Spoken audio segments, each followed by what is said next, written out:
a couple of days from the game, you still feel like, it was exactly what you guys needed and you're ready to go forward? Yeah, no, I feel like overall I thought it was a solid game. I think the biggest thing is just cleaning up on turnovers and stuff, taking care of the football. But overall, I thought we executed well, moved the ball good during the drives that we had. I think that's the biggest thing, man, just shooting ourselves in the foot and turnovers. But overall, I thought it was solid. And it must be good for you to kind of flood, you said the other day that the last couple of games you hadn't played all that well, or as well as you expect. It must be good to kind of flush those now and be able to go forward down the stretch. Yeah, no, yeah, 100%. Yeah, no, it was good. Just go out there. Certain things I wanted to do, certain things I wanted to get out of the game. I feel like that's what I got out of it. So it was good to be able to get those last two games out of the system and play a solid game coming in this week. I'm sure because, of all the film you tell us that you watch, you've probably seen Miami. Miami's defense already. What do you think of them? What do they look like to you? What challenges do they present? Yeah, I think biggest thing with them, Miami overall. I mean, Miami is a historic program with great athletes, great coaching. I feel like they got a lot of great athletes on the defense. I feel like very athletic. All the guys can run. I feel like from the defensive line, linebackers, safeties, corners, everybody can run. I feel like they're pretty physical as well. They all come downhill and hit. I feel like their safeties do a good job tackling in open space. So it'll be good. It'll be good for us. Did Miami ever get involved with you much in high school? I think like my junior year, Yeah. I forgot one of the coaches from Oregon. He had went there, and he asked me if I was interested in Miami, if I would ever think about going there. I told him probably not. I told him it was kind of late, so they didn't end up offering me. But I was gonna say the U and that mystique of the U and everything, it didn't really get you. For me, I was already like in a process. I had a couple schools I was really focusing on, Yeah. and I was kind of already closed off on a bunch of other schools, so I just didn't want to just add another school to the mix. Do you like to go fast? Do you like for the up-tempo offense? Definitely, yeah, and I love the up-tempo offense. Yes, sir.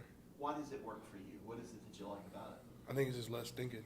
You're just going out there reacting instead of just thinking. The faster you play, I feel like less you have to think, the more just reaction. And I feel like when you're acting, man, you just that's kind of all the preparation you put in through the week, and you're just not thinking about stuff too much.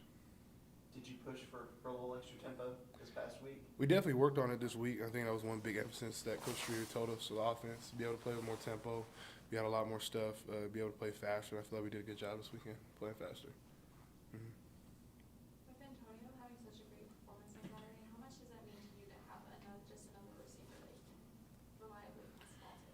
Yeah, no, I think Antonio's performance, it was great, man. He played an unbelievable game.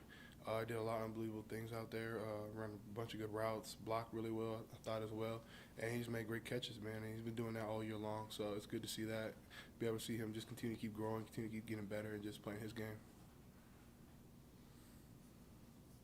What was your vantage point on Bill Moffitt at a 13-yard run where 11 yards of it was just a Yeah. giant scrum? What was your vantage point on that? What did you think that was happening? It was crazy. I was on the sideline and just watching it, and then I think he got like 2 yards, and then everyone just started piling and just kept going and going, and he just kept driving. Everyone just kept pushing him. It was pretty crazy. Moffitt's a big guy, but be able to take a whole team 11 yards like he did, that was pretty crazy. So Moffitt's special, man. He's a special running back. He's gonna be special for years to come, and I'm excited to see him. And I think that was his first game for 100 yards, so I was excited to see that. Moffitt, man, he's a great running back, man. He's gonna be good. Do you think that was more him pushing, or was this also your teammates there? I think it was a little bit of everybody. I think Moffitt definitely had to stay up and drive, but I feel like people helped him out. But man, he did a lot of that on his own as well. If you were in that play, would you have gone out there in the scrum and tried to help him along, or would you just kind of watch? Yeah, I probably would have tried my best. I don't know how much of my effort would have helped out pushing him. All the offensive line, everybody else, they're doing a great job. But yeah, I definitely would try to get in and help a little bit. So.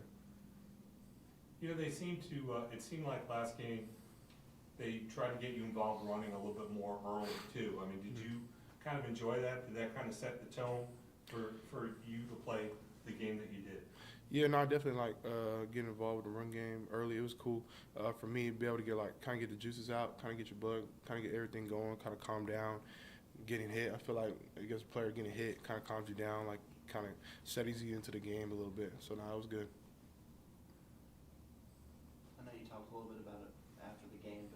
being on the receiving end of a pass? Yeah. You like yeah. that? Yeah, no, I definitely do. Yeah, no, 100%. Growing up, I always wanted to play something other than quarterback. I always wanted to play receiver, but I was never fast enough. I was always too big. And I knew that was never going to be a reality. But yeah, no, it was super cool. We've been practicing that play for a long time, so I was happy we got to run it. Coach Sweeney was pretty mad I didn't score on it. I agree with him. But no, it was cool though. So how do you sneak out of the backfield at your size? Like, how do you try and go unseen? Honestly, I don't. Honestly, I have no clue. I mean, I kind of just threw it, and luckily they blitzed. They blitzed that sandbacker right there, so that was good. Knew, and I'm like, okay, he's not gonna be able to play me. So the scariest thing is like the ball's in the air. I feel like I'm gonna get killed. Like when the ball's in the air, I'm like, oh, it's just in the air. I'm waiting for it to catch it. And I'm like, man, I feel like someone can just take my legs out and just get murdered. I'm like, man, it's probably what all the receivers feel like. But no, that was pretty funny. No, it was cool though, to be able to catch a pass. I guess even though it was a hole, do you appreciate Jordan kind of throwing that guy? Yeah, no, I appreciate him for that. Yeah, no, man, Jordan's a baller. Yeah, he made a heck of a block right there. Any questions for DJ virtually?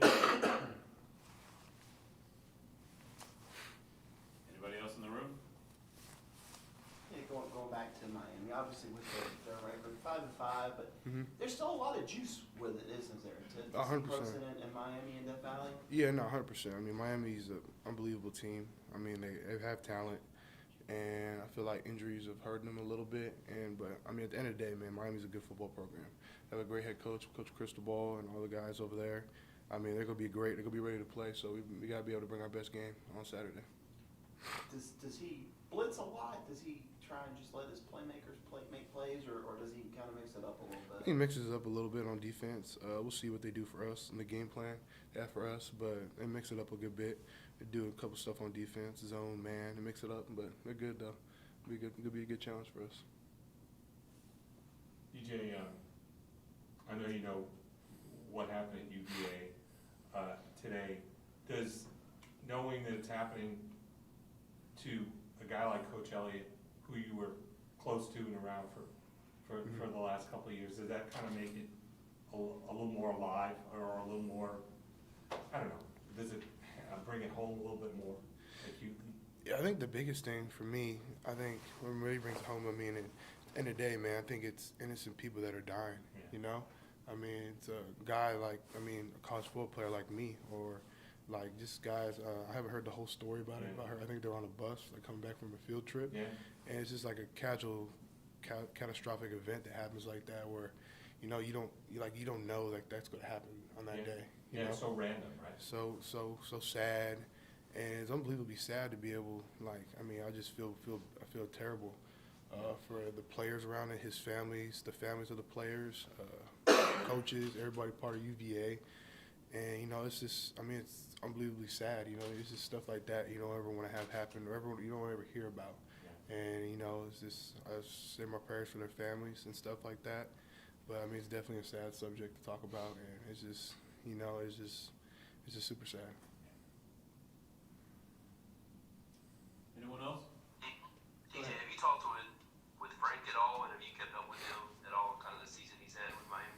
I haven't got to talk to Frank in a minute, man. I haven't talked to him since probably before the season, but I've been seeing a little bit. He's been playing good though. Frank's been balling over there at Miami. Excited for him, happy for him.